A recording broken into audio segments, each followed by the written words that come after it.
ابھی ربیع الاول شریف آنے والا ہے، آپ دیکھیں گے کہ ربیع الاول شریف کے جلوس میں ہمارے نوجوانوں کا جذبہ آپ کو کمال درجے تک دیکھنے میں ملے گا، اور ویسے یہ جذبہ ہونا بھی چاہیے۔ نبی کریم صلی اللہ علیہ وآلہ وسلم کی آمد کی خوشی بھی ہونی چاہیے۔ اور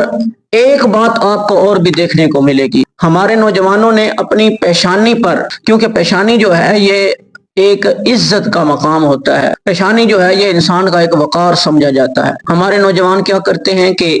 نبی کریم صلی اللہ علیہ وآلہ وسلم کا نالین مبارک پیشانی پر سجا لیتے ہیں، اور سجانا بھی چاہیے۔ نبی کریم صلی اللہ علیہ وآلہ وسلم کے نالین کے صدقے ہی ہمیں سب کچھ ملا ہے۔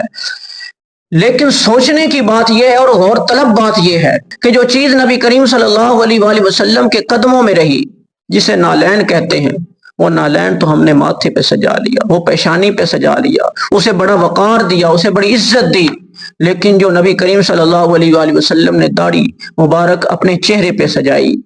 اس داڑھی کو ہم نے قدموں میں رول دیا، وہ داڑھی ہم مڈا مڈا کے نالیوں میں پھینک رہے ہیں، گندی جگہوں پر پھینک رہے ہیں۔ ظلم کی انتہا یہ ہے کہ جو چیز نبی کریم صلی اللہ علیہ وآلہ وسلم نے اپنے قدموں میں رکھی، اس کو تو ہم نے بڑا مقام دیا اور دینا بھی چاہیے، لیکن آپ یقین کریں کہ اس داڑھی کا کیا مقام ہوگا کہ جو نبی کریم صلی اللہ علیہ وآلہ وسلم کے قدموں میں نہیں بلکہ آپ صلی اللہ علیہ وآلہ وسلم کے چہرے پر ہے۔ داڑھی کے مقام کو سمجھنے کے لیے ایک ہی مثال کافی ہے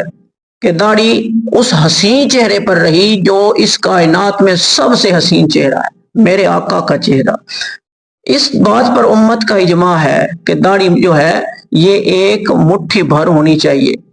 ہم بڑے بڑے اداکاروں کی نقل کرتے ہیں، اس وقت جو فلمی اداکار ہیں انہیں ہم ہیرو سمجھتے ہیں، لیکن آپ یقین کریں کہ آپ ان کی نقلیں کر رہے ہیں، آپ ان کے طریقے پر چل رہے ہیں، ان کو نہیں پتا کہ ہمارے طریقے پر کون کون چل رہا ہے، بس آپ ادھر رہ کر ان کے طریقے اپنا رہے ہیں۔ یقین کریں انہیں نہیں پتا، لیکن نبی کریم صلی اللہ علیہ وآلہ وسلم کی سنت پر آپ عمل کریں، اپنے چہرے کو نبی کریم صلی اللہ علیہ وآلہ وسلم کی سنت کے مطابق سجائیں۔ آپ ادھر رہ کر ان کے طریقے پر عمل کر رہے ہیں، اور وہ نبی کریم صلی اللہ علیہ وآلہ وسلم اتنے کریم نبی ہیں، اتنے کریم آقا ہیں کہ وہ سبز گنبد میں بیٹھ کر جانتے ہیں کہ میرا کون سا غلام میرے طریقے پر عمل کر رہا ہے۔ ہم اس بہن کو سلامی پیش کرتے ہیں، سلام عقیدت پیش کرتے ہیں، جس نے یہ بل پیش کیا ہے کہ ہمارے نوجوانوں کو داڑھی کی توہین نہیں کرنی چاہیے، ہمارے نوجوان اس داڑھی کا مذاق نہ بنائیں۔ یہ نبی کریم صلی اللہ علیہ وآلہ وسلم کا بہترین طریقہ اور پسندیدہ طریقہ ہے، اور میرے نبی کریم صلی اللہ علیہ وآلہ وسلم نے داڑھی کو بہت زیادہ پسند فرمایا ہے، اور میرے آقا کریم صلی اللہ علیہ وآلہ وسلم کے اس خوبصورت طریقے کے دفاع میں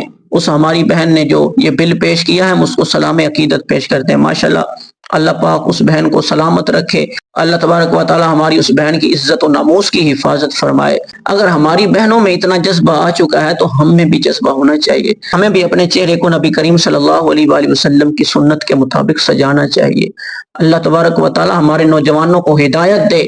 جو ایسی نبی کریم صلی اللہ علیہ وآلہ وسلم کی سنت کا مذاق بناتے ہیں۔ اللہ تبارک و تعالی ہمارے نوجوانوں کو راہ راست پر چلنے کی توفیق عطا فرمائے۔